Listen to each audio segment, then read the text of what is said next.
नमस्कार साथियों, आप लोगों का अपने ही यूट्यूब चैनल संजीत मैथ्स में स्वागत है। तो हम लोग पढ़ रहे थे BSc first year real analysis. आज हम लोगों का लेक्चर नंबर कौन सा है? 20, यानी कि हम लोग लेक्चर नंबर 19 तक देख चुके थे। आज हम लोग पढ़ेंगे लेक्चर नंबर 20। तो हमने उसके पहले लेक्चर वाले में क्या पढ़ाया था? Quotient set. तो आप लोगों ने कोसेंट सेट देखा है और हमने एग्जाम्पल भी दिया था आप लोगों को कोसेंट सेट बनाने के लिए। ठीक, क्लियर है? तो आप लोग आशा कर रहे हैं कि आप लोग बना के रखे होंगे अपना। ठीक, चलिए, हमने कल कहा था कि कुछ थ्योरम्स हैं, तो उस थ्योरम को लिखेंगे और उसे प्रूव करेंगे। तो थ्योरम लिख लीजिए। तो लिखिए थ्योरम।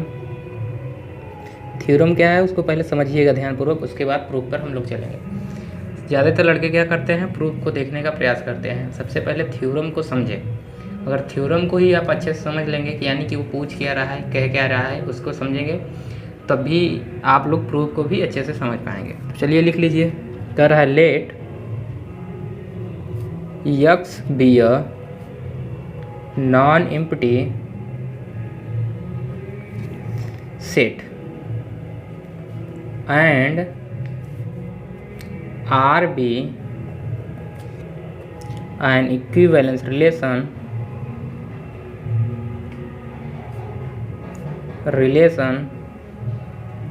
राइटिंग सबको समझ में आ रही है? ऑन X, देन देखिए हमारा क्या है, आर इक्विवेलेंस रिलेशन है किस सेट पर? एक्स पर। देन फर्स्ट कह रहा है, लिख लीजिए पहला कह रहा है कि जो आर ए होगा, यानी जो element R A equal to, R A का मतलब क्या है? क्लास। किसकी क्लास? ए का। इसको लिख सकते हैं आप लोग ऐसे लिख लीजिए, जो लोग नहीं समझ पा रहे ऐसे लिख सकते हैं, या ए बार लिख सकते हैं, जो आपकी इच्छा हो रिप्रेजेंटेशन लिख लीजिए। ए कभी भी फाई के इक्वल नहीं होगा, यानी कि किसी भी एलिमेंट का हम लोग क्या निकालें, ये अगर कोई हमें सेट दिया हुआ है एक्स और उस पर एक इक्विवेलेंस क्लास दिया हुआ है, इक्विवेलेंस रिलेशन दिया हुआ है, तब यदि हम एक्स के किसी भी एलिमेंट को उठाएं और उसका क्या निकालें, इक्विवेलेंस क्लास निकालें, तो कभी भी फाई के इक्वल नहीं आएगा। For all a belong to X, यानी कि सभी के एलिमेंट के लिए आप कोई सा भी एलिमेंट ले सकते हैं। आप अगर इसमें 3 एलिमेंट है तो तीनों एलिमेंट का इक्विवेलेंस निकालेंगे तो उसमें कुछ ना कुछ एलिमेंट आएंगे। ऐसा नहीं होगा कि वो किसके बराबर आ जाए? फाई के। और फाई का मतलब उस ब्रैकेट के अंदर कुछ भी नहीं आना चाहिए, यही होता है फाई सेट। तो फाई सेट आप लोग जान रहे हैं, एम्प्टी सेट क्या होता है, यानी कि एम्प्टी कभी भी नहीं आएगा। तो पहला थ्योरम है। तो चलिए प्रूफ करते चलें, लिखते चलें, या कि पहले लिखते हैं? तो सारी चीज़ें लिख लेते हैं, फिर उसके बाद प्रूफ करते हैं। दूसरा लिखें, सबको एक साथ लिख लेते हैं, फिर प्रूफ कराएंगे। ठीक, तो उसके बाद प्रूफ करते चलेंगे। तो दूसरा लिख लीजिए यहाँ से। दूसरा कह रहा है if B belongs to R A. R A कहने का मतलब आर ए को कैसे निकल सकते हैं? R A, then this implies that, क्या करेगा कि जो आर ए होगा वो आर बी के बराबर होगा। अब यहाँ क्या कह रहा है, इसको समझने का प्रयास कीजिए। कह रहा है कि यदि बी ए के इक्विवेलेंस क्लास में यदि है, तब जो होगा तो ए इम्प्लाइज करेगा कि जो आर ए होगा, यानी कि जो ए का इक्विवेलेंस क्लास होगा और बी का इक्विवेलेंस क्लास होगा, वो दोनों क्या हो जाएंगे? बराबर हो जाएंगे। कहने का मतलब ये है कि आर ए को हम ऐसे भी लिख सकते हैं ए बार, और ऐसे ब्रैकेट करके भी लिख सकते हैं, जैसे आपकी इच्छा हो वैसे लिखिएगा। ठीक, अब कह रहा है कि यदि मान लीजिए कोई सेट होगा, अगर आर ए निकाल रहे हैं यानी ए का इक्विवेलेंस क्लास निकाल रहे हैं, तो इसमें कुछ एलिमेंट होंगे डैश डैश करके, मान लीजिए इसमें बी भी आ गया। अब इधर कुछ मान लीजिए x1 हो गया, x2 हो गया, कुछ एलिमेंट और हैं, और डॉट डॉट करके कुछ और एलिमेंट हमें नहीं पता, लेकिन इसमें कह रहा है कि अगर बी भी है तो क्या होगा, यदि हम बी का इक्विवेलेंस क्लास निकालें तो आर बी निकलेगा, और जिसे हम कहेंगे बी, तो क्या होगा, जो आर बी निकालेंगे वो आर ए के इक्वल ही आएगा। समझ रहे हैं आप? तो बी कोई हम लोग पर्टिकुलर वैल्यू तो लिया नहीं है, एक जनरल वैल्यू लिया है, यानी कि अगर x1 का भी निकालेंगे, अगर x1 किस में है, ए के इक्विवेलेंस क्लास में है, तो यदि हम x1 का इक्विवेलेंस क्लास निकालेंगे तो किसके बराबर आएगा? आर ए के ही बराबर आएगा। अगर x2 का निकालेंगे इक्विवेलेंस क्लास तो भी किसके बराबर आएगा? आर ए के ही बराबर आएगा। तो सबसे पहले इसको समझ लीजिए कह रहा है। ठीक, यदि कह दिया, अब इसको हम लोग ऐसा भी लिख सकते हैं कि B belongs to R A. Clear है? ठीक, समझ में आया सबको? यानी बी आर ए के इक्विवेलेंस क्लास, यानी ए के इक्विवेलेंस क्लास में है, तो हमें इम्प्लाइज कर देगा ये कि जो आर ए है और आर बी है दोनों क्या हो जाएंगे? इक्वल हो जाएंगे। यानी कि इक्विवेलेंस आर के इक्विवेलेंस क्लास में जितने भी एलिमेंट होंगे उन सभी का जो इक्विवेलेंट क्लास होगा वो क्या होगा, आर ए के बराबर ही होगा। कहने का मतलब मान लीजिए आर ए इक्वल टू हमने ले लिया, इसमें कौन कौन से एलिमेंट है, 1 है, 2 है, 3, 3 एलिमेंट हैं। अभी एग्जांपल देंगे आपको तो सारी चीज़ें समझ में आ जाएंगी। 1 2 3 है तो R A equivalence class, sorry R A के इक्विवेलेंस क्लास में कौन कौन से हैं। आर ए का मतलब क्या होता है, ए का इक्विवेलेंस क्लास, ना कि आर ए का इक्विवेलेंस क्लास। वहाँ तो कभी कभी हो जाता है रॉन्ग, तो यहाँ इसे पढ़ा जाता है ए का इक्विवेलेंस क्लास। और रिप्रेजेंट करने का तरीका है आर ए से रिप्रेजेंट करते सकते हैं, ऐसे कर सकते हैं, तो ए बार भी कर लीजिए। तो कह रहा है कि इसमें अगर जो हमारा आर ए है यानी कि ए का जो इक्विवेलेंस क्लास है, अगर उसमें बी है, बी बिलोंग टू आर ए, यानी कि बी किसमें बिलोंग कर रहा है, इसमें। हमने एक पर्टिकुलर वैल्यू ले लिया, मान लिया बी क्या है हमारा 2 के इक्वल है, बी इक्वल टू हम मान ले रहे हैं अब 2 यहाँ पर, तो बी इक्वल टू 2 है। तो कह रहा है कि यदि हम 2 का भी इक्विवेलेंस क्लास निकालें, और 2 का इक्विवेलेंस क्लास निकालेंगे तो क्या होगा हमारा, और ये सब कहाँ लाई करेंगे, 1 2 3 ये सारे सारे किसके एलिमेंट होते हैं, एक्स के, आपको पता है, उसी में से हम लोग छांट के लिखते हैं, तो एक्स के ही एलिमेंट होंगे। तो यहाँ से अगर 2 बार का निकालेंगे यानी एक्स के एक और एलिमेंट उठाएंगे 2 बार, और जो कि कहाँ बिलोंग कर रहा है, इक्विवेलेंस क्लास में, किसके, ए के इक्विवेलेंस क्लास में। तो 2 का इक्विवेलेंस क्लास निकालेंगे तो किसके बराबर है, ए बार के ही बराबर आएगा। ए बार कहने का मतलब ए के इक्विवेलेंस क्लास में, यानी कि आर ए के बराबर ही आएगा। ऐसे ऐसे लिख सकते हैं R2, अब ये इसको इक्वल होगा। तो सबसे पहले इसके प्रूफ को समझ लीजिए, ठीक, थ्योरम को समझ लीजिए। बहुत लोग इसको समझ ही नहीं पाते हैं, क्योंकि ज़्यादा लोग समझाते नहीं हैं कि वो लिख देंगे ऐसा करके ऐसा होना चाहिए, तो लड़कों को कैसे समझ में आएगा कि ऐसा होगा तो ऐसा होगा, तो उनको बताना पड़ता है। अगर एक्सप्लेन करते हैं, बहुत सारे टीचर हैं जो कि एक्सप्लेन करके बताते हैं, बहुत टीचर हैं कोई ऐसा लिख देंगे, वो सब कह देंगे कि आप लोग समझिए इसको। तीसरा कहेगा, तीसरा यहाँ पर क्या कह रहा है उसको सुनिए, कह रहा है if A related to B. देखिए हमने बताया था कि x comma Y belongs to R लिखा है, तो इसका मतलब ये भी होता है x रिलेटेड टू वाई, चाहे ऐसे लिखें चाहे ऐसे, दोनों बातें हमने कही थी ना। तो यहाँ पर इसी का मतलब है, देखिए कह रहा है ए रिलेटेड टू बी, आर करके लिख लीजिए इसी में, अथवा ए कामा बी बिलोंग्स टू कहाँ पर, आर में, आर यानी कि जो हमारा रिलेशन दिया हुआ है इक्विवेलेंस क्लास में। कह रहा है कि ए कामा बी कहाँ है, इक्विवेलेंस क्लास में है, तब ये इम्प्लाइज करेगा। देखिए दोनों साइड्स लगा रहे हैं, इसका मतलब होता है इफ़ एंड ओनली इफ़, जब आर ए इक्वल टू क्या हो जाएगा, आर बी। क्लियर, समझ रहे हैं। कह रहा है कि यदि ए बी यानी ए और बी आर के में बिलोंग कर रहे हैं, तो जो आर ए का इक्विवेलेंस क्लास होगा और आर बी का जो इक्विवेलेंस क्लास होगा, दोनों क्या हो जाएंगे, इक्वल हो जाएंगे। समझ में आई बात, नहीं समझ में आ रहा है, चलिए देखिए एग्जाम्पल ले लीजिए। जैसे कह रहा है कोई आर है हमारा, और आर में मान लीजिए 1 है, 2 है, और मान लीजिए 2 है, 3 है, ठीक। एक एग्जाम्पल ले रहे हैं, क्लियर यहाँ पे। और कह रहा है कि ए कामा बी कहाँ बिलोंग कर गया, देखिए ए कामा बी हमने कहा था, ए की जगह 1 मान लीजिए, बी की जगह क्या मान लीजिए 2। कह रहा है 1 कामा 2 कहाँ बिलोंग किया है, आर में। तो जब इसमें 1 जो है और 2 है, तो R1 का निकालेंगे इक्विवेलेंस क्लास, और R2 का जो इक्विवेलेंस क्लास निकालेंगे, तो दोनों को अगर इक्वल करें तो निकालेंगे तो दोनों की वैल्यू क्या आएगी, इन दोनों के इक्वल आएगी। अभी हम सारी चीज़ें दिखाएंगे कि क्या होगा, बस यहाँ समझ लीजिए कि ऐसा कह रहा है। अगर इसको उठाएंगे तो यहाँ क्या होगा, R2 किससे रिलेटेड, R3 से रिलेटेड है, यानी R2 का इक्विवेलेंस क्लास किसके बराबर होगा, R3 के। और यहाँ से देखेंगे इन दोनों कंडीशन बराबर करेंगे तो तीनों बराबर हो जाएंगे। क्लियर है सबको। चलिए तो इसको पहले थ्योरम को समझ लीजिए, उसके बाद हम सारी चीज़ें दिखाएंगे। और कभी भी आपको दे दिया जाए कि R A equal to R B, देखिए इसका मतलब होता है इफ़ एंड ओनली इफ़, अगर ऐसा है तो ऐसा होगा, अगर ऐसा हमको दिया है तो ऐसा भी होगा। यानी आर ए का इक्विवेलेंस क्लास और आर बी का इक्विवेलेंस बराबर है, तो इसका सीधा सा मतलब है कि ए और बी क्या कर रहे हैं, एक दूसरे से रिलेशन में है। तो ए बी कहाँ बिलोंग कर जाएगा, आर में, यानी कि रिलेशन में जो हमारा दिया है उसमें बिलोंग करेगा। ठीक, समझ में आ रहा है सबको। जहाँ ना समझ में आए आप लोग कमेंट कर दीजिएगा कि यहाँ टॉपिक समझ में नहीं आ रहा है। देखिए मैथ पढ़ने का सबसे अच्छा तरीका यही होता है, अगर आपको डाउट नहीं हो रहा है तो समझ लीजिए आप मैथ नहीं पढ़ रहे हैं, पहली बात। और दूसरी बात ये तो होता है कि या तो आपको सब कुछ समझ में आ रहा है या तो कुछ भी नहीं समझ में आ रहा है, ये दो ही कंडीशन बनती है। और मैथ के स्टूडेंट को अगर कन्फ्यूजन नहीं हो रहा, ऐसा तो कभी संभव ही नहीं है कि उनको डाउट ना हो। यदि कन्फ्यूजन नहीं है तो मान लीजिए आप गलत रास्ते पे जा रहे हैं।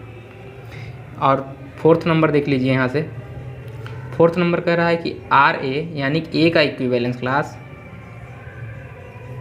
Intersection R B. इसी को दूसरे तरीके से लिखें तो कैसे लिखेंगे, ए का इक्विवेलेंस क्लास इंटरसेक्शन बी का इक्विवेलेंस क्लास क्या होगा, फाई होगा आर, या तो फाई होगा आर एक R A equal to R B हो जाएगा। समझ पा रहे हैं आप लोग? यानी ये हम ए का इक्विवेलेंस क्लास निकाले हैं और बी का इक्विवेलेंस क्लास निकाले हैं और उनका इंटरसेक्शन ले। जैसे मान लीजिए यक्स में 2 एलिमेंट है, 2 है, 3 है, 4 है, 3 एलिमेंट है और 2 का इक्विवेलेंस क्लास निकाला हमने और 3 का इक्विवेलेंस क्लास निकाला और इनका हमने इंटरसेक्शन लिया। तो इंटरसेक्शन लेंगे तो क्या आ सकता है, वो आएगा फाई आएगा। यदि फाई नहीं आया तो क्या आएगा कि जो 2 का इक्विवेलेंस क्लास हो जाएगा वो 3 के इक्विवेलेंस क्लास के बराबर हो जाएगा।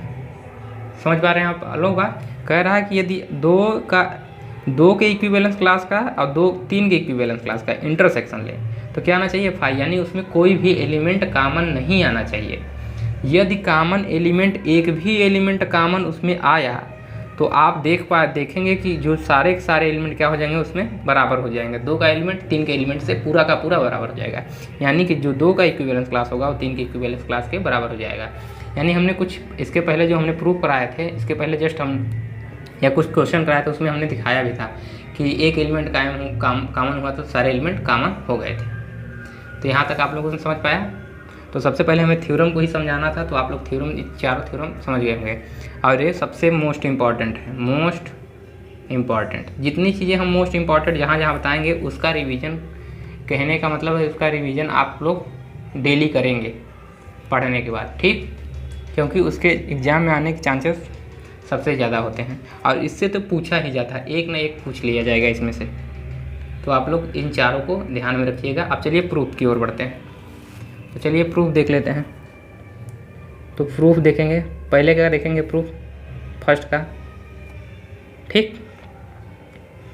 फर्स्ट का हम लोग क्या देखेंगे, प्रूफ। तो फर्स्ट का प्रूफ देखेंगे तो लिखेंगे सबसे पहले जैसे लिखा जाता है, तो सॉल्यूशन में लिखेंगे प्रूफ। देखिए जो अब लिख रहे हैं यहाँ पर उसे लिखिए, लेट जो हमें दिया रहता है उससे पहले लिखते हैं लेट एक्स बी अ, देखिए प्रूफ लिखिए और इसके बाद लिखिए, क्योंकि चारों के लिए लिख रहे हैं तो एक कॉमन स्टेटमेंट पहले लिखेंगे, let X be a non empty set and R be a equivalence relation on X, then अच्छा बताइए आर जब इक्विवेलेंस रिलेशन है तो आर क्या क्या होगा, आर इक्विवेलेंस कब होता था, ये क्या हो जाए, रिफ्लेक्सिव हो जाए। पहला क्या होता है, रिफ्लेक्सिव, और दूसरा क्या हो, सिमेट्रिक, तीसरा क्या होना चाहिए, ट्रांजिटिव, ठीक? तो यहाँ तीनों हम बने होगा। देन इसका मतलब क्या कहने का मतलब है, देन आर विल बी क्या होगा, रिफ्लेक्सिव, सिमेट्रिक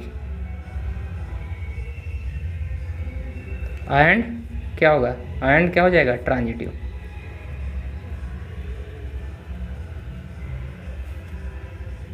रिलेशन तब हमारा आर क्या क्या होगा, रिफ्लेक्सिव भी होगा, सिमेट्रिक भी होगा और ट्रांजिटिव रिलेशन भी होगा। इन्हीं का यूज करके हम सारी चीज़ों को प्रूव करेंगे। तो चलिए फर्स्ट का प्रूव करते हैं। देखिए ये स्टेटमेंट कॉमन है क्योंकि अब चारों को प्रूव करेंगे, इसको बार बार नहीं लिखेंगे। अगर एग्जाम में अगर आपको 2 ही पूछता है तो इसको लिखने के बाद पहला क्या लिखेंगे फिर दूसरा लिखेंगे। प्रूफ यहाँ से स्टार्ट करेंगे। तो फर्स्ट का लिखेंगे, तो फर्स्ट डाल लीजिए यहाँ पर, लिखेंगे सबसे पहले लिखेंगे सिंस हमारा आर क्या है, रिफ्लेक्सिव है ही, तो वही लिखेंगे since are is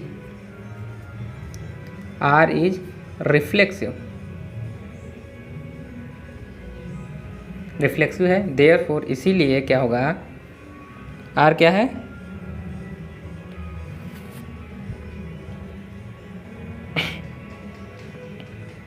are is क्या है, रिफ्लेक्सिव।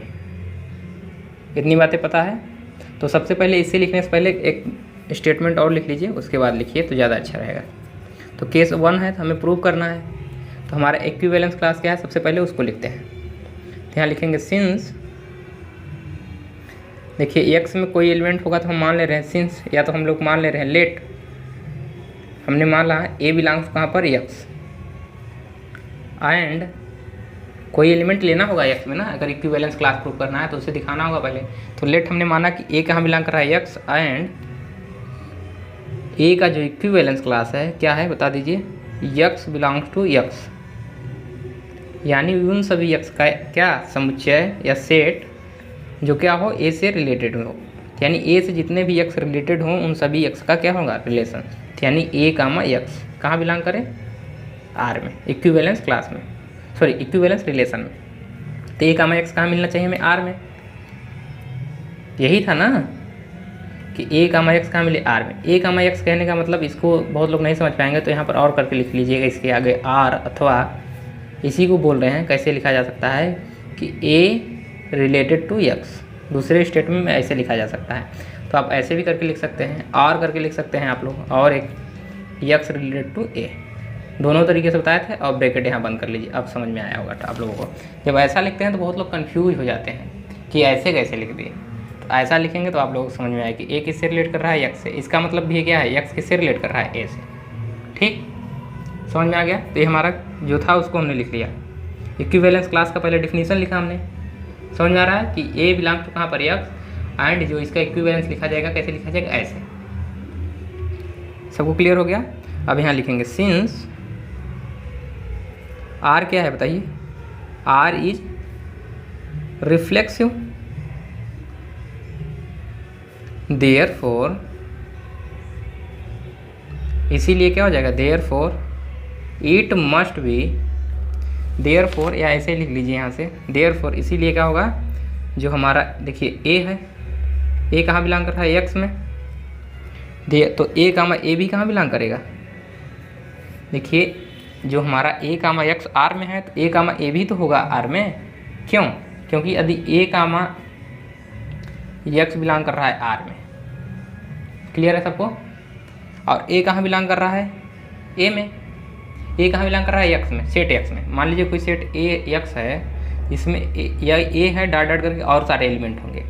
अगर कोई आर इस पर क्या है, सिमेट्रिक रिलेशन है, सॉरी ट्रांजिट क्या बोलते हैं, इक्विवेलेंस रिलेशन है। इक्विवेलेंस रिलेशन है तो एक्स के जितने भी एलिमेंट हैं उन सभी एलिमेंट का रिलेशन खुद से तो होगा ही, यानी ए कामा ए, और दूसरा जो होगा वो भी होगा सारे एलिमेंट, यानी वो कहाँ बिलोंग करेंगे, ये सारे सारे किस में बिलोंग करेंगे, आर में, यही होगा।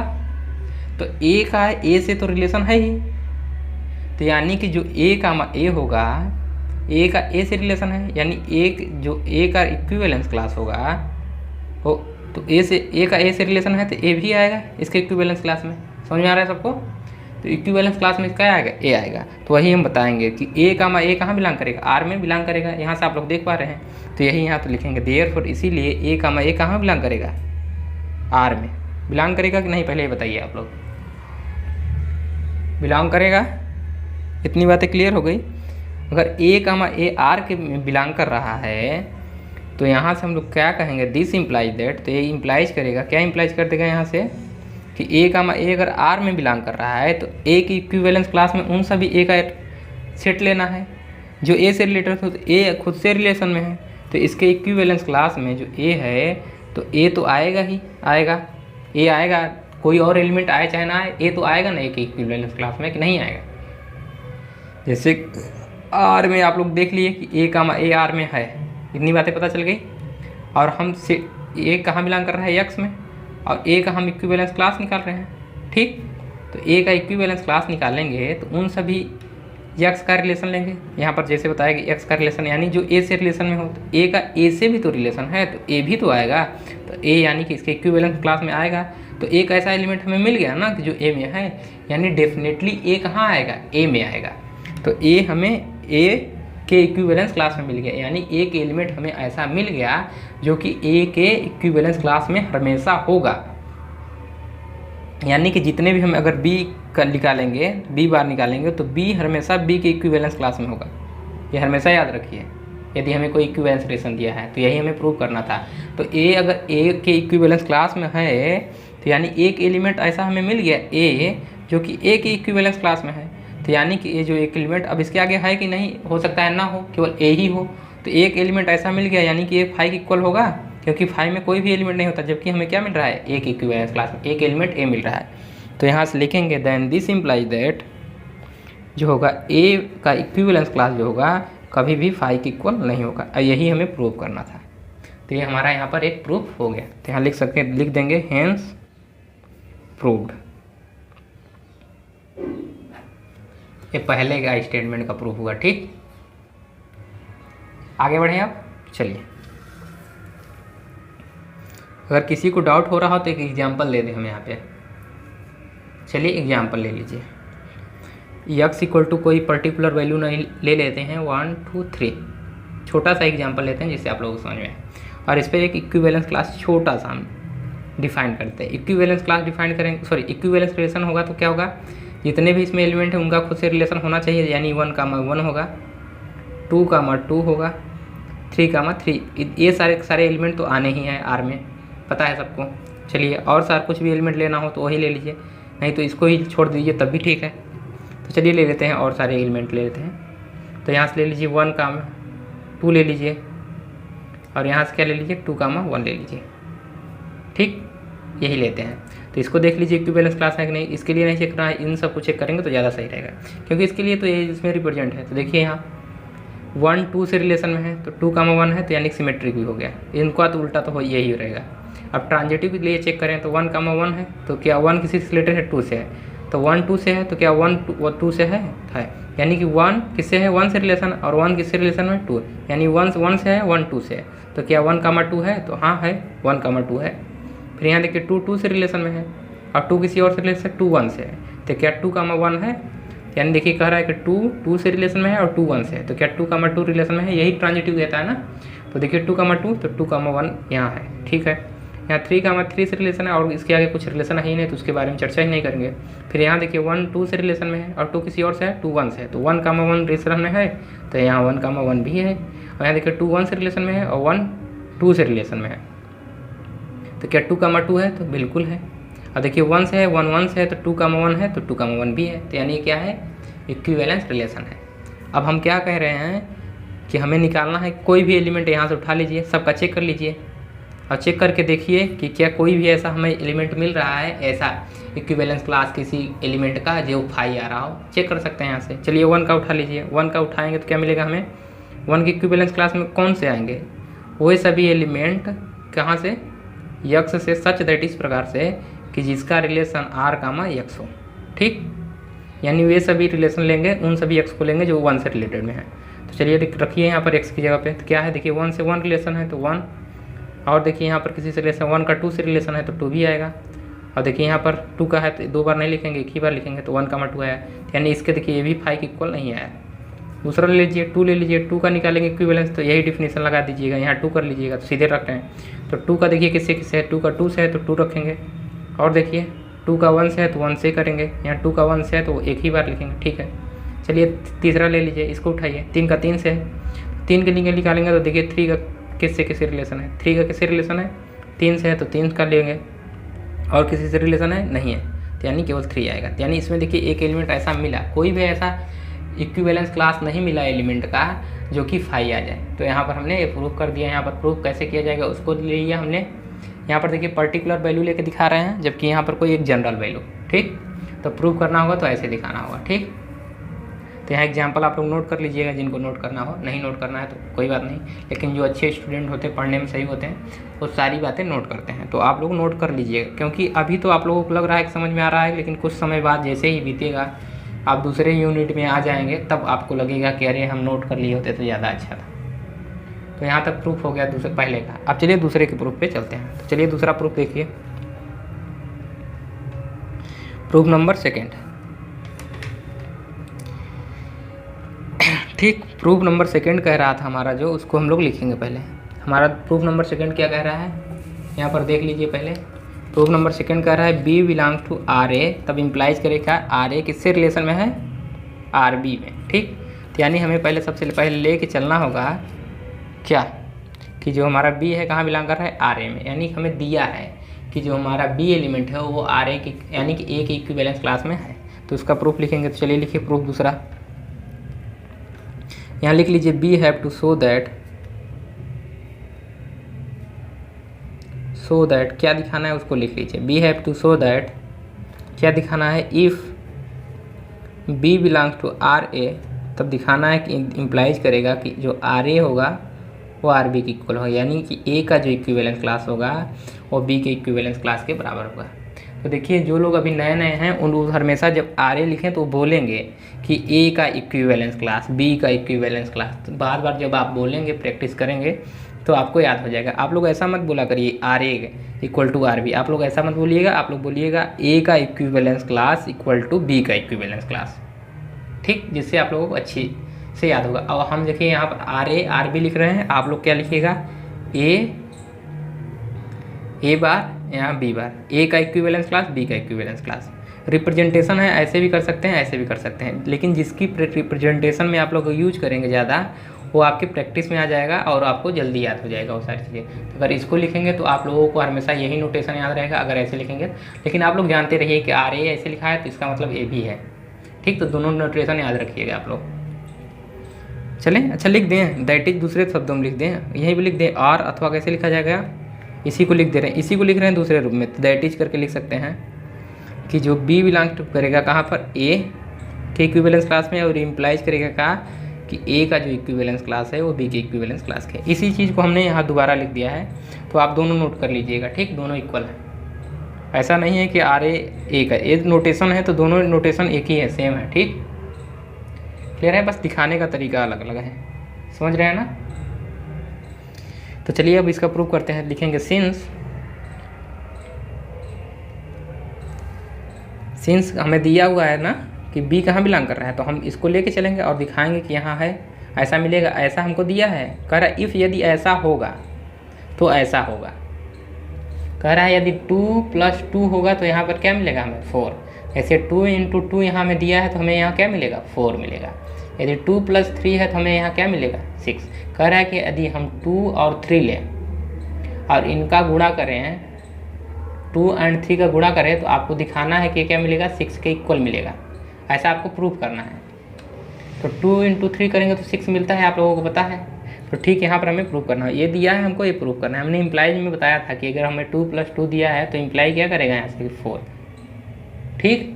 तो वही बात यहाँ पर प्रूफ करनी है। तो बी ये दिया है तो हम लोग कैसे लिखेंगे, सिंस, पहले डिफिनीशन लिख लीजिए इक्विवेलेंस क्लास का क्या होता है, सिंस ए, इसको यहाँ तो हम लोगों को दिखाना है तो सबसे पहले हम क्या लिखेंगे, इक्विवेलेंस क्लास का डिफिनीशन लिखेंगे। तो ए की इक्विवेलेंस क्लास में है तो ए का इक्विवेलेंस क्लास का डिफिनीशन लिखेंगे, ए यक्स बिलोंग्स टू कहाँ पर, यक्स, सच दैट, जो इक्विवेलेंस क्लास होगा किस तरीके से होगा, उस सेट को लिखना पड़ेगा ना, तब तो देखेंगे इसमें बी है कि नहीं।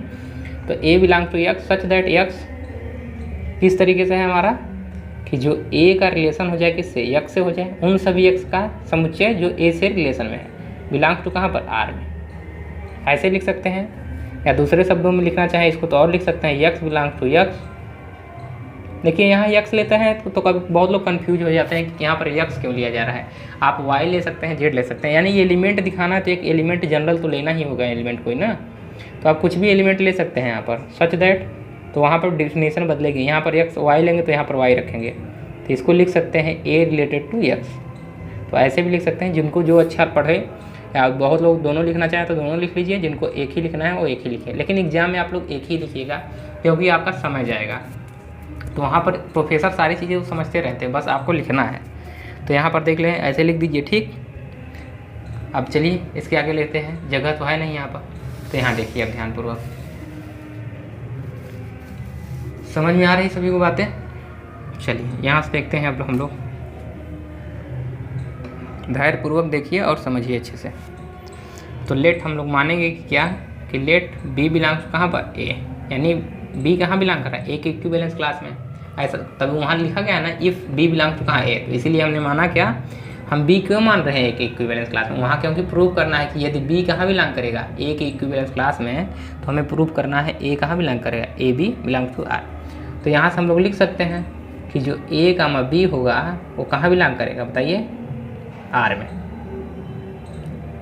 कैसे हमने ये लिखा, अगर B comma A belong to A, तो ए कामा बी कहाँ बिलोंग करेगा, आर में बिलोंग करेगा, by definition of equivalence class. समझ में आया सबको, क्योंकि यहाँ पे अभी हमने लिखा ना डिफिनीशन कि जो ए का इक्विवेलेंस क्लास होगा किस तरीके से होगा, उन सभी एक्स का समुच्चय क्या कि जो x कामा a कामा क्या हो जाए, x हो जाए, और वो कहाँ बिलोंग करे, R में। तो यहाँ पर जैसे ही हम x की जगह क्या ले रहे हैं, b, यानी b a की इक्विवेलेंस क्लास में है, तो यानी a यहाँ पर रखेंगे b, तो b है इसके में, तो हम b रखें, तो b एक एलिमेंट b भी तो है इसमें, तो b को भी रखेंगे, तो b के लिए कैसे मिलेगा relation, b such that a comma b belong to कहाँ पर, R। तो a कामा b कहाँ मिल गया, R में। तो एक एलिमेंट हमें ऐसा मिला जिसके लिए क्या होगा, a। क्लियर है सबको। तो हम जैसे ही b पुट करेंगे x की जगह पर, हमें क्या मिलेगा, a कामा b, तो यानी a कामा b कहाँ मिल गया, R में। और a कामा b R में मिल गया। अब इसके जस्ट हम लोग प्रूव करके आए हैं कि यदि a कामा b कहाँ मिले, R में। तो इसका कहने का मतलब क्या है, यहाँ पर इसका कहने का मतलब क्या है बताइए। यहाँ पर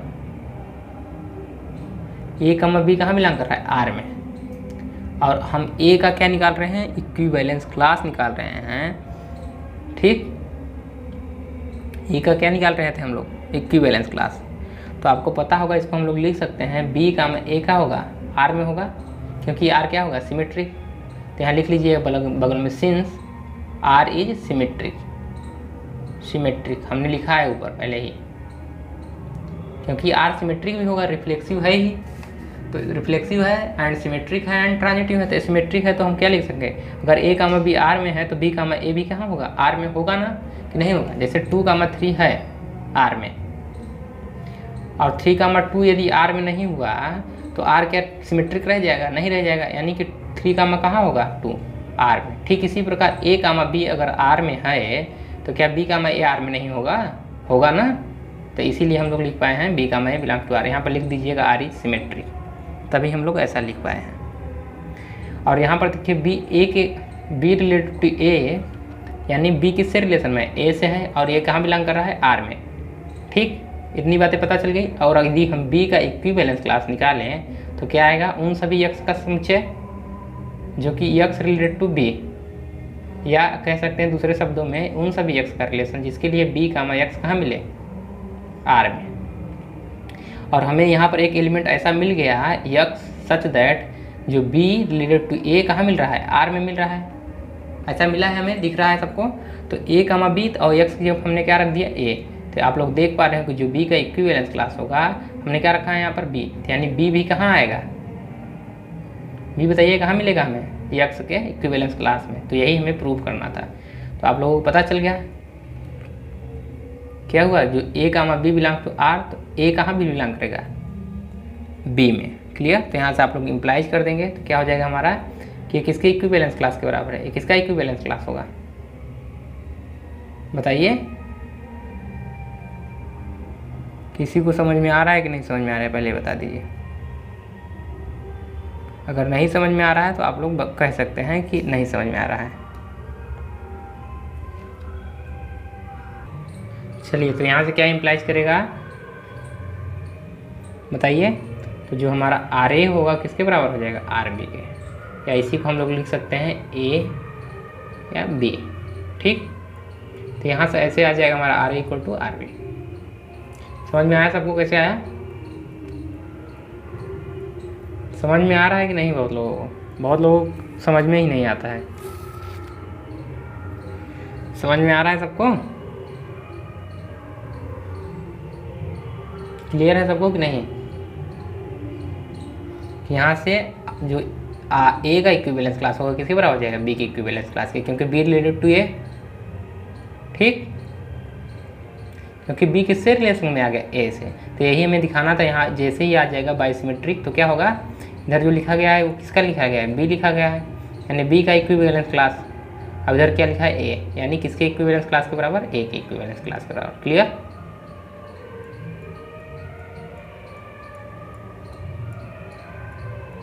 किसी को समझ में आ रहा है कि नहीं समझ में आ रहा है, पहले बताइए आपको। यहाँ से देख लीजिए, जैसे B लिखा था, B बिलोंग टू A के, तो यहाँ लिखा गया था, पहले A लिखा गया था जो था, और उसके बाद B लिखा गया था, इसके बाद R लिखा गया। और ठीक इसी प्रकार यहाँ पर लिख दिया गया, इधर लिख दें B कामा A लिख दें बिलोंग टू R।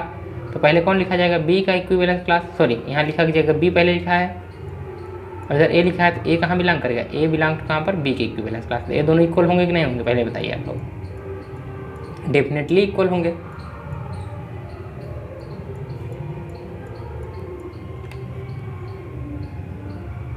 क्योंकि आर हमारा क्या है, रिफ्लेक्सिव भी है और क्या है, ट्रांजिटिव भी है और सिमेट्रिक तो है ही। तो यहाँ से हमारा क्या हो जाएगा, ए और बी क्या हो जाएंगे, दोनों इक्वल हो जाएंगे। इसी को हमने ऐसा लिखा, फिर इसी को ऐसा लिखा, फिर ऐसा लिख दिया। ठीक, समझ में आ रहा है सबको ना। तो यहाँ से ये दोनों क्या हो जाएंगे, एक दूसरे के इक्वल हो जाएंगे। यहाँ ध्यानपूर्वक समझिए, यहाँ पर बहुत लोगों को समझ में नहीं आता है कि कैसे इक्वल कर दिए, यहाँ से सीधे ऐसे कैसे इक्वल कर दिए, क्योंकि यहाँ पर इम्प्लाइज का केस लगा है। तो ये इसके इक्वल कैसे हो गया। अब यहाँ ध्यानपूर्वक सुनिए, देखिए जैसे यहाँ पर कहा बी बिलोंग्स टू ए। अब यहाँ समझेंगे तो ध्यानपूर्वक समझ जाएंगे आप लोग। देखिए बी का ए कहाँ बिलोंग कर रहा है, आर में। ठीक, और आर हमारा क्या है, सिमेट्रिक, रिफ्लेक्सिव एंड ट्रांजिटिव है। तो यानी बी का जो इक्विवेलेंस क्लास होगा, बी किससे रिलेट कर रहा है, ए से। यानी कि हमें वही एलिमेंट दिखाना था, बाकी सारे एलिमेंट तो आएंगे ही, देखिए आप लोग समझेंगे तो समझ जाएंगे।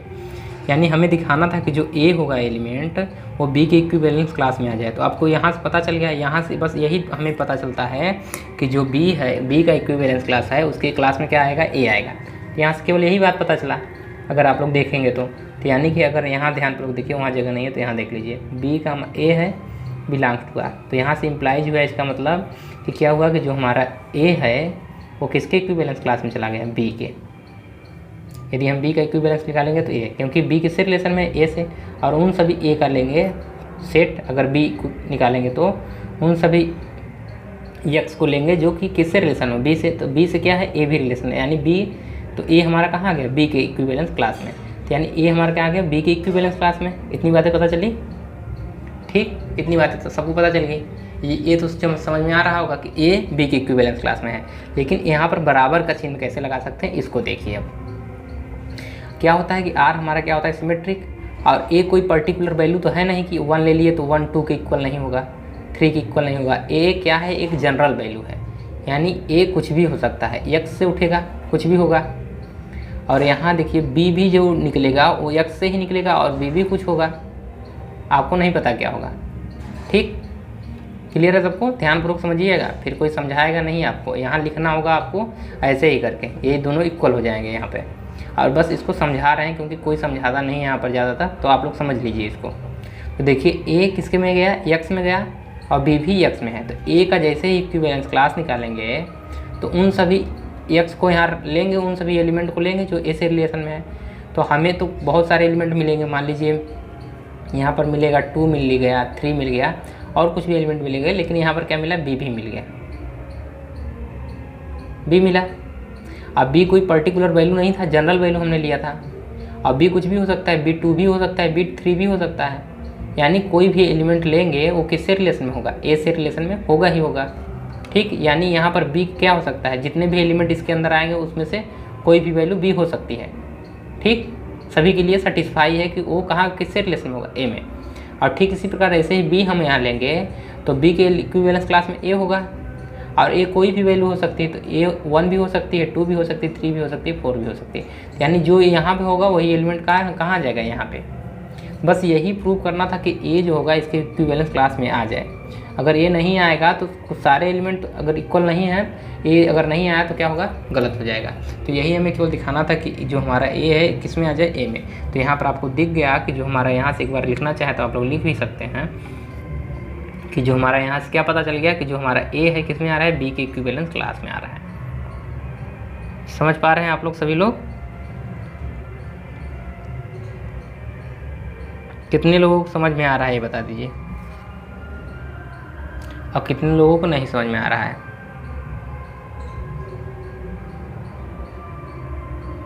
सबको समझ में आ गया? चलिए, तो यहाँ तक नोट कर लीजिए। ठीक, अब चलिए अगला प्रूफ देखते हैं। चलिए अब तीसरा देखिए, तीसरा प्रूफ यहाँ भी लिखेंगे B have to show that. क्या हमें दिखना है, B have to show that, जो हमें दिखाना है उसे लिख लीजिए, शो दैट। हमें क्या दिखाना था तीसरे वाले में, तीसरा प्रूफ क्या था हमें दिखाना था, हमें दिखाना था if A related to B then this implies that if and only if, कब, जब आर ए इक्वल क्या हो जाए, आर बी। कह रहा है कि A related to B if and only if A equal क्या हो जाए R A equal to R B, यानी ए का जो इक्विवेलेंस क्लास होगा और बी का जो इक्विवेलेंस क्लास होगा वो इक्वल होगा, तभी क्या होगा ए बी से रिलेशन होगा। यानी दूसरे शब्दों में कहें आर कि ए कामा बी कहाँ बिलोंग करेगा, आर में, इफ़ एंड ओनली इफ़ जब R A equal to R B. Clear है सबको? चलिए इसका लिखते हैं प्रूफ। अब समझ में आ रहा है यहाँ पे ना क्या दिखाना है? तो लिखिए यहाँ से, लेट हमने मान लिया ए कामा बी कहाँ बिलोंग कर रहा है, आर में। तो केस फर्स्ट यहाँ लिखिए, यहाँ दो केस बनेंगे, तो केस फर्स्ट लिखिए। जब भी इफ़ एंड ओनली इफ़ का केस देंगे तो एक बार इसको लेके दिखाएंगे कि इसके इक्वल हो गया, और दोबारा लेंगे इसको लेके इसके इक्वल दिखा देंगे, तो इफ़ एंड ओनली इफ़ का केस बन जाएगा। एक बार इसको लेते हैं, यदि ऐसा होगा तो ऐसा दिखा देंगे, और फिर यदि ऐसा होगा तो ऐसा होगा, हम लोग दिखाएंगे दोनों केस लेके। तो केस फर्स्ट, क्योंकि यहाँ पर कह रहा है इफ़ एंड ओनली इफ़, इसको हटा लीजिएगा, इफ़ यहाँ लिख लीजिए तब भी ठीक है। इफ़ ऐसा है तो इफ़ एंड ओनली इफ़ ऐसा होगा तभी क्या होगा, ऐसा होगा। क्लियर? सॉरी, यहाँ पर इफ़ हटा लीजिएगा, वहाँ भी हटा लीजिएगा। इसका कहने का मतलब कि ए अगर बी से रिलेशन में है कब होगा, इफ़ एंड ओनली इफ जब आर ए इक्वल टू क्या होगा, आर बी, यानी कि ए का जो इक्विवेलेंस क्लास होगा और जो बी का इक्विवेलेंस क्लास होगा वो बराबर होंगे, तभी हम लोग ऐसा लिख पाएंगे, और ऐसा है तो ऐसा लिख पाएंगे। ठीक, दोनों केस। जैसे कह रहा है कि 2 + 2 = 4, 4 होगा, कब होगा 4, जब हम 4 को कैसा लिख लें, 2 + 2, तभी ऐसा होगा। अगर हम 4 को ऐसा लिख दें 3 + 1, तब ऐसा नहीं होगा। कहने का मतलब समझिए, ऐसा तो होता है लेकिन कह रहा है कि ऐसा नहीं होगा। यदि हम 4 को ऐसा लिखें 3 + 1 और ऐसा नहीं लिख पाएँ, 4 को यदि हम 2 + 2 ना लिख पाएँ तो क्या होगा, ऐसा नहीं होगा। यानी 2 + 2 4 होगा, तो 4 को क्या लिखेंगे, 2 + 2। ठीक, इधर से भी सही है, इधर से भी सही है, तो दोनों कंडीशन को देखेंगे। तो एग्जाम्पल लिए हैं यहाँ पर। ठीक, अब 4 को हम लोग ऐसा लिख सकते हैं 3 + 1। एक हम एग्जाम्पल लिए कि ऐसा नहीं लिखा जाएगा, मान के चल रहे हैं यहाँ पर। तो आप लोग सवाल यहाँ पर मत उठाने लगिएगा कि 4 को हम तो 3 + 1 लिख सकते हैं। एक एग्जाम्पल लिए हैं, कोई एलिमेंट आप ऐसा हेरिए जिसके एग्जाम में लिखना होगा तो बाई करके लिखेंगे। यदि दूसरा पूछा है तब तो बाई करके लिख दीजिएगा, अगर दोनों पूछा है तो। अगर इसके ऊपर अगर प्रूफ किए हैं तब, मान लीजिए उसमें से कोई 2 ही पूछता है और ये वाला नहीं पूछा है, तो आप यहाँ सिंस करके लिखिएगा कि since A belongs to B bar. ठीक, तो वहाँ से लिख दीजिएगा कि ए इम्प्लाइज करता है क्या, कि ए का जो इक्विवेलेंस क्लास होगा बी के इक्विवेलेंस की क्लास बराबर होगा। तो वहीं से हमने क्या लिखा है, R A equal to R B. तो ये हो जाएगा हम लोगों का। ठीक, तो ये हो गया हमारा पहला प्रूफ। अब चलिए केस सेकंड लेते हैं। केस सेकंड यही इसी में क्या बनेगा, इसी का प्रूफ है दोनों, केस 1 केस 2। थर्ड में ही केस 1 चल रहा है और केस सेकंड। ठीक, ऐसा मत समझ लिए कि अलग से 1 चल रहा है, इसी में चल रहा है दोनों। अब क्या लेंगे आर ए इक्वल टू क्या लेंगे, आर बी। क्लियर है? ये भी हमने माना है सेज, यहाँ पर लिखिएगा लेट हमने माना R A equal to R B. क्या है, जो आर ए का इक्विवेलेंस है वो आर बी के इक्विवेलेंस के बराबर है। ठीक,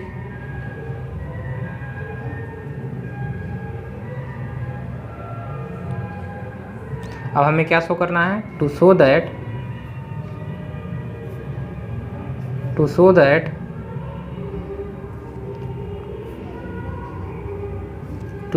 क्या शो करना है हमें, कि A comma B belong to are, यानी ए और बी का क्या हो जाए, रिलेशन हो जाए। तो यहाँ से कैसे प्रूव करेंगे बताइए, सिंस यहाँ पर हमें जो दिया है उसे लिखेंगे ए इक्वल टू बी दिया हुआ है, तो इम्प्लाइज करेगा क्या, इम्प्लाइज करेगा बताइए, जो बी बिलोंग कहाँ कर जाएगा, ए के इक्विवेलेंस क्लास में, सॉरी बी बिलोंग कहाँ करे, ए के इक्विवेलेंस क्लास में। ऐसा करेगा कि नहीं, पहले बताइए। क्योंकि देखिए ए किसके से रिलेशन में, बी के, तो ए का इक्विवेलेंस क्लास निकालेंगे तो कहाँ, बी किसके रिलेशन में आएगा, बी में तो आएगा ही ना भाई। ए comma B belongs to R, तो यदि हम ए का इक्विवेलेंस क्लास निकालेंगे तो ए से उन सभी एलिमेंट का लेंगे रिलेशन, तो ए के इक्विवेलेंस क्लास में बी भी तो आएगा, तो बी किस कहाँ चला गया, ए में चला गया, तो बी बिलोंग्स टू कहाँ पर, ए में। ठीक, और अभी हम ऊपर प्रूव करके आए हैं कि जो अगर बी ए का इक्विवेलेंस क्लास में है तो क्या होगा, जो बी का इक्विवेलेंस क्लास होगा, सॉरी बी ए के इक्विवेलेंस क्लास में चला जाएगा। यहाँ समझ में आया? तो यहाँ से हम लोग प्रूव कर लिख सकते हैं कि जो ए और बी का जो रिलेशन होगा तो ए का बी कहाँ बिलोंग करेगा? आर में। करेगा कि नहीं करेगा ये बताइए आप? डेफिनेटली करेगा। क्लियर? तो यहाँ से हमने ये दिखा दिया कि ए का बी कहाँ बिलोंग करेगा? आर में। देखिए ए हमने माना था और ऐसा हमें गिवन है R A equal to R B. हमें ये प्रूव करना है, हमें मिला है तो हम लिखेंगे A B bar. Are A का मतलब क्या हुआ? ए बार, इसका मतलब बी बार। ये हमें दिया हुआ है, ऐसा दिया हुआ था तो हम लोग ऐसा लिख सकते थे। अभी हम ऊपर प्रूव कर गए हैं भाई साहब कि यदि बी बिलोंग टू कहाँ कर रहा है? B belong to equivalence class में क्या होगा? R A equal to R B. ठीक, तो ऐसा था तो हमने इसको ही लिखा है ऐसा, तो ऐसा हम लोग लिख सकते हैं। तो इसी वाले को हमने ऐसा लिखा है, इसको ऐसा लिखा तो इसको ऐसा लिखेंगे, तो ऐसा लिखा है हमने। अब इससे हमें पता चलता है कि ए और बी क्या होंगे? एक दूसरे से रिलेशन होंगे, तभी हम ऐसा लिख पा रहे हैं। अगर कोई कहता है बी ए के इक्विवेलेंस क्लास में कब होगा? जब ए बी किससे रिलेशन में होगा? ए से। तो वही हमने लिखा है ए रिलेटेड टू बी। तो यहाँ पर हमारा प्रूफ समाप्त होता है इसका। थर्ड प्रूफ हो गया हमारा। अब बचा है फोर्थ प्रूफ। तो चलिए 4 वाला लिखिए। फोर्थ लिखिए, टू शो दैट क्या शो करना है हमें? कि ए का इक्विवेलेंस क्लास निकालें एंड बी का इक्विवेलेंस क्लास निकालें तो क्या आएगा? फाई। अथवा यदि फाई नहीं आया तो क्या आएगा बताइए? जो ए का इक्विवेलेंस क्लास होगा वो बी की इक्विवेलेंस की क्लास के बराबर हो जाएगा। ये हमें प्रूव करना है। तो चलिए लिखिए, if possible let us suppose that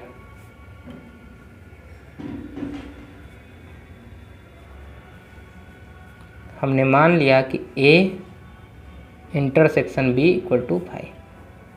हमने कहा कि ऐसा यदि संभव हो रहा है, देखिए हमें प्रूव करना है तो उसको लिख लिए स्टेटमेंट को। हम कह रहे हैं इफ़ पॉसिबल, यदि संभव हो तो लेट अस सपोज दैट हमने मान लिया कि जो ए का इंटरसेक्शन होगा, सॉरी ए के इक्विवेलेंस क्लास का इंटरसेक्शन एंड बी के इक्विवेलेंस क्लास का, जो दोनों का अगर इंटरसेक्शन लेंगे तो फाई के इक्वल नहीं आएगा, ऐसा हम मान रहे हैं। देन तब क्या होगा? देन देयर एग्जिस्ट, एक ऐसा एलिमेंट मिलेगा जो दोनों में क्या होगा?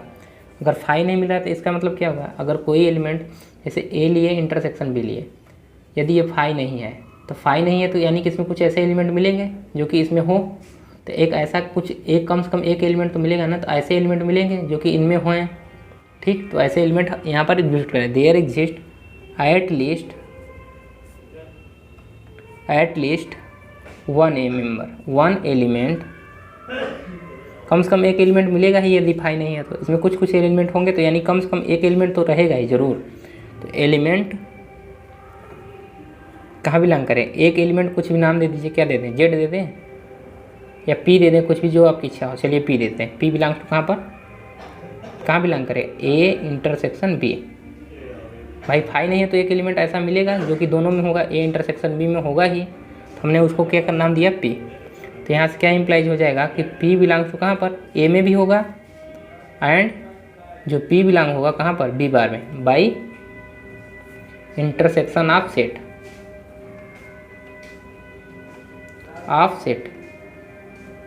दो इंटरसेक्शन कब कहे जाते हैं? इंटरसेक्शन, यानी कि पी ए में होगा और पी बी में भी होगा। तो वही हमने यहाँ पर रूल लगाया है, ए इंटरसेक्शन बी का रूल। यदि एक्स ए में, ए इंटरसेक्शन बी में है तो एक्स कहाँ है? ए में भी है एंड एक्स कहाँ है? बी में भी है। क्लियर? तो वही डिफिनीशन हमने यहाँ पर लगाया है। तो यदि इसमें है और पी ए की इक्विवेलेंस क्लास में है, तो अभी हमने पढ़ के आया है कि यदि पी ए की इक्विवेलेंस क्लास में है तो ए का पी कहाँ चला जाएगा बताइए? आर में जाएगा। ए किससे रिलेशन होगा? पी से होगा एंड अब B related to P, belongs to कहाँ? आर। क्लियर? तो यहाँ से हम लोग लिख पाएंगे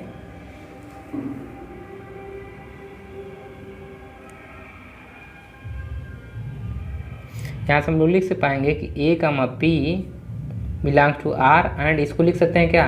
पी का बी भी लिख सकते हैं बिलोंग्स टू आर, क्योंकि आर हमारा क्या है? R is symmetric.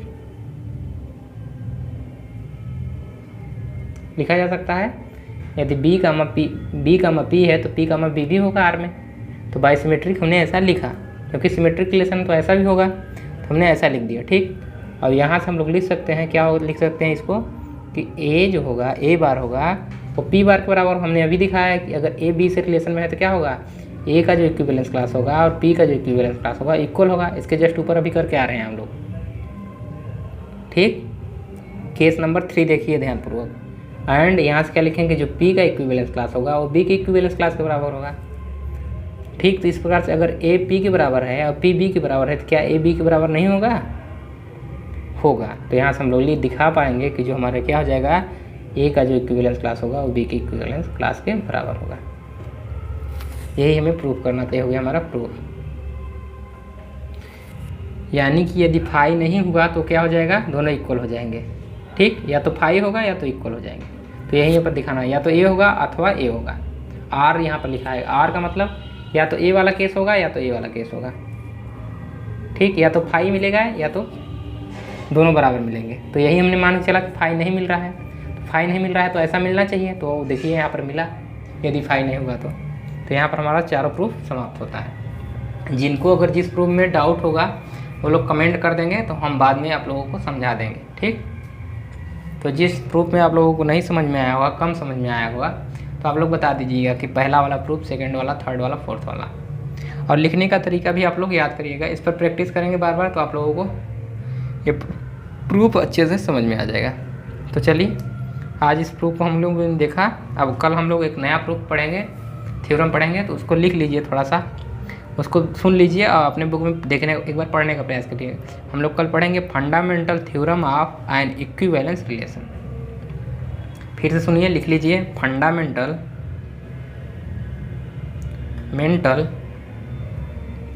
थ्योरम, ये भी मोस्ट इम्पॉर्टेंट है, ऑन एन इक्विवेलेंस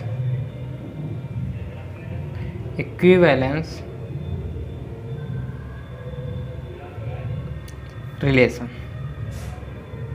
तो जो लोग बुक से पढ़ना चाहें पढ़ सकते हैं, और उसके बाद थ्योरम यहाँ आके देख लेंगे। अगर बुक से नहीं समझ में आ रही है तो हम तो बताएंगे ही कैसे प्रूफ करना है इसका स्टेटमेंट क्या है, बताएंगे थ्योरम का स्टेटमेंट क्या है। तो आप लोग बुक में पढ़ लीजिएगा, थोड़ा बहुत देख लीजिएगा। हम इस टॉपिक आप लोगों को इसलिए दे देते हैं ताकि आप लोग एक बार प्रयास खुद से करिए बुक पढ़ने की और आदत डालिए बुक पढ़ने का। क्लियर है सबको? चलिए, आज हम इस वीडियो को यहीं समाप्त करेंगे। आप लोगों के लिए वीडियो देखने के लिए कुछ बातें करनी थी, तो उसको पहले ध्यानपूर्वक सुन लीजिए, उसके बाद ही वीडियो को एंड करेंगे। क्या है, देखिए, जो नए नए लड़के आए हैं इलाहाबाद यूनिवर्सिटी में, तो वो लोग एक ध्यानपूर्वक सुनिएगा इस बात को। वो देखिए, सबसे सजेशन लेते हैं चलते हैं, तो आप लोग एक ऐसा गाइडेंस चुनिए जो आपको सही दिशा दिखा सके, ना कि सबको सुनते रहिए। सुनिए सबका, लेकिन आप लोग उसमें कंपेयर करते चलिए और अपना माइंड भी वहाँ पर यूज कीजिए। ऐसा नहीं कि जिन्होंने जो कह दिया उसी को मान लिया आप लोग, क्योंकि अगर सबकी बात मानते चलेंगे तो आप लोगों को क्या होगा, एक भटकाव मिलेगा। ठीक, तो आप लोग एक ऐसा गाइडेंस जो आपको सही गाइड कर रहा है उसको चुन लीजिए और उसी की बात को फॉलो कीजिए। अगर एक व्यक्ति की बात को फॉलो करेंगे तो आप लोग ज़रूर अच्छे मार्क्स ला पाएंगे। ठीक, अभी हम देख रहे थे कुछ बीए वाले भी कुछ लोग हैं जो गाइड कर रहे थे कि बीएससी कहाँ से पढ़ना जाए, जो बीएससी का है टॉपिक कहाँ से पढ़ा जाए। तो सबकी बातों में मत आइए। ठीक, आप लोग जहाँ से आप लोगों को समझ में आ रहा है, चाहे वो कॉलेज हो या कहीं और हो, जहाँ आप पढ़ रहे हैं, जहाँ से समझ में आ रहा है वहीं से पढ़ लीजिए। ठीक, चार लोगों के चक्कर में मत रहिए। बहुत लोग क्या रहते हैं, इनके भी यूट्यूब चैनल्स पढ़ रहे हैं, उनके भी यूट्यूब चैनल्स पढ़ रहे हैं, और कई जगहों से एक ही टॉपिक पढ़ रहे हैं। हाँ, अलग अलग चैनल से पढ़िए, लेकिन अलग अलग टॉपिक पढ़िए, तब ज़्यादा अच्छा रहेगा। जैसे आप यहाँ रियल एनालिसिस पढ़ें, फिर दूसरे चैनल पे गए, वहाँ भी रियल एनालिसिस खोल के पढ़ने लगे, तो क्या हो जाएगा, कन्फ्यूजन हो जाएगी आपको दो जगह पे अगर पढ़ेंगे तो। अगर और फिर गए तीसरे यूट्यूब चैनल पे पढ़े, वहीं भी रियल एनालिसिस पढ़ लिए, तो क्या होगा, इससे क्या होता है, कंट्राडिक्शन होता है, थोड़ा कन्फ्यूजन होता है, क्योंकि सबका अलग अलग समझाने का तरीका होता है। ठीक, तो क्या होगा, इससे आप लोगों को ज़्यादा कन्फ्यूज हो जाएंगे आप लोग। तो आप लोग एक टॉपिक जहाँ से पढ़ रहे हैं वहीं से पढ़िए। अगर आप किसी दूसरे यूट्यूब चैनल से पढ़ रहे हैं तो आप बिल्कुल जाइए वहीं से पढ़िए यूट्यूब चैनल से, लेकिन भटकिए मत, कभी यहाँ कभी वहाँ, ऐसा मत कीजिए। अगर आप भटकेंगे बार बार तो आपको क्या होगा, कन्फ्यूजन, और जब कन्फ्यूजन होता है तो उसका डाउट कोई क्लियर नहीं कर पाता है बार बार। क्लियर? तो इन सब बातों का ध्यान रखिएगा। तो चलिए, वीडियो देखने के लिए आप सभी का बहुत बहुत धन्यवाद। ठीक, और अपना टाइम मैनेज करके रखिएगा, क्योंकि यूनिवर्सिटी आने के बाद समय नहीं बचता है किसी के पास। अगर आप कॉलेज जा रहे हैं डेली, तो आप लोग खुद ही देख पा रहे होंगे कि आपको रूम पे पढ़ने का मौका नहीं मिल रहा होगा। तो यदि आप सेल्फ स्टडी नहीं कर पा रहे हैं, चाहे वो आप कॉलेज की क्लास कर रहे हो या कहीं और की क्लास कर रहे हैं, उसके बाद अगर आप खुद से पढ़ने का समय नहीं निकाल पा रहे हैं, तो उससे आपको कुछ भी लाभ होने वाला नहीं है। ये ध्यान में रखिएगा, क्योंकि यहाँ पर जो लोग कोचिंग किए थे वो लोग भी फेल हुए हैं। उनका यही रीज़न था कि वो कॉलेज भी जाते थे, कोचिंग भी जाते थे, लेकिन वे अब खुद से एक भी घंटे नहीं पढ़ते होंगे। हमारा तो यही मानना है। घंटे क्या, मान लीजिए कि अगर आप 4 से 5 घंटे अगर खुद से नहीं पढ़ पा रहे हैं, 4 से 5 घंटे पर डे, तो आप मान के चलिए आप गलत रास्ते पे हैं अभी। तो आप अगर खुद से नहीं पढ़ पा रहे हैं, खुद से पढ़ने का मतलब क्या है कि जैसे आपने वीडियो लेक्चर लिया, क्लासेस ली, उसके बाद जो समय बचा उसमें 4 घंटे आपको पढ़ना है खुद से। जैसे कि थ्योरम को अब रिवाइज़ करना रह गया आप लोगों को, तो इसको रिवाइज़ कीजिए और सवालें कीजिए, प्रैक्टिस कीजिए सवालों की, कैसे हो रहा है। बार बार, एक बार कीजिए, 2 बार कीजिए, पहली बार नहीं आया फिर दूसरी बार कीजिए, तीसरी बार कीजिए। ठीक, तो ये सारी चीज़ें प्रैक्टिस कीजिएगा ज़रूर। अगर प्रैक्टिस नहीं करेंगे तो एग्ज़ाम में आपका मार्क्स कम ही आएगा, और एग्ज़ाम देने के बाद आप लोग खुद ही दिख जाएगा आप लोगों को कि एग्ज़ाम में कितने मार्क्स आए हैं। और बहुत लोग ईगो में रहते हैं, जो नए लड़के आते हैं, तो वो लोग अपना ईगो संभाल के रखें।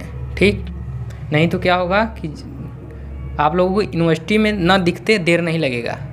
4 से 5 महीने बाद एग्ज़ाम होगा, और यूनिवर्सिटी इस तरीके से लड़कों को नीचे गिराती है कि उनका होश उड़ जाता है। क्योंकि यहाँ का पासिंग मार्क्स आप देख ही चुके होंगे कि 37% आया था बीएससी फर्स्ट ईयर वालों का, जबकि 3000 लड़के अपीयर थे और उनमें से लगभग 1200 लड़के ही पास हुए हैं। तो आप लोग फेल का रेशियो देख ही पा रहे हैं, यानी 37% पास हुए हैं, तो यानी कितने परसेंट फेल हो गए लड़के? 63% लड़के क्या हुए हैं? फेल हुए हैं। और यही रीज़न रहता है कि जो नए लड़के आते हैं उनको लगता है कि मुझे सब कुछ आ रहा है, जबकि आता कुछ नहीं उनको। तो यह ध्यान में रखिएगा। तो जो आपसे सीनियर है, तो अगर पास हुए हैं तो ये मान के चलिए कि वो आपसे ज़्यादा जान रहे हैं।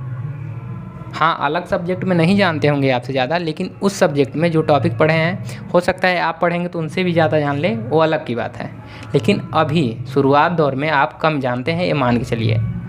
तो अपने ईगो को जब थोड़ा डाउन करके चलेंगे तभी कुछ सीख पाएंगे। और विद्यार्थी का यही लक्षण होता है कि अपने ईगो को संभाल के रखें और लोगों से सीखें, अपने सीनियरों से सीखें। हाँ, हो सकता है आप अपने सीनियर से पढ़ेंगे, अपने सीनियर से जानेंगे, जो चाहे प्रैक्टिकल के लिए क्लासेज हों, प्रैक्टिकल के बारे में हो, चाहे किसी और टॉपिक पे हो।